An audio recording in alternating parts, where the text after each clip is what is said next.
તો રાજ્યમાં ચોતરફ મેઘ તાંડવ સર્જાયું છે। કોડીનારમાં ધોધમાર 2 કલાકમાં 10 ઇંચ વરસાદ પડ્યો છે તો ઠેર ઠેર વરસાદી પાણી ભરાઈ ગયા છે। રસ્તાઓ નદીમાં ફેરવાઈ ગયા છે અને મન મૂકીને મેહુલ્યો વરસી રહ્યો છે। કોડીનારમાં જાણે વરસાદે અનરાધાર કૃપા કરી હોય તેમ વરસાદ વરસી રહ્યો છે।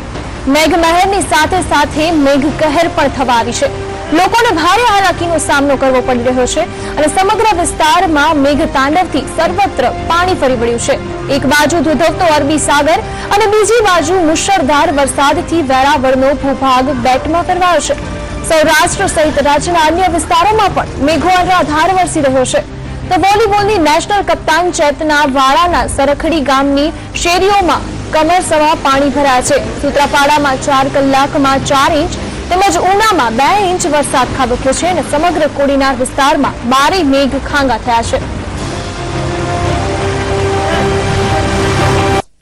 કોડીનારમાં મેઘરાજાએ ધમાકેદાર એન્ટ્રી કરી છે અને 2 કલાકમાં 10 ઇંચ જેટલો વરસાદ વરસી પડ્યો છે અને મેઘ તાંડવના પગલે કોડીનારના શહેરી તથા ગ્રામ્ય વિસ્તારોમાં ચોરે તરફ પાણી ભરાઈ ચૂક્યા છે।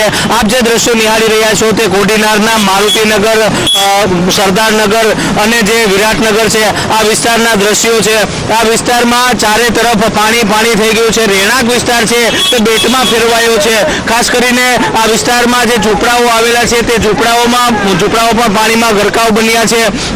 જે એક તબક્કે જોઈ શકો છો આપ કે આ જે ઝૂંપડાઓ સદંતર પાણીમાં ગરકાવ બન્યા છે। જે મેઘરાજાની ધમાકેદાર એન્ટ્રી અને મેઘ તાંડવના પગલે કોડીનારનું જનજીવન અસ્તવ્યસ્ત બન્યું છે। રાકેશ આહિર, સંદેશ ન્યૂઝ, કોડીનાર।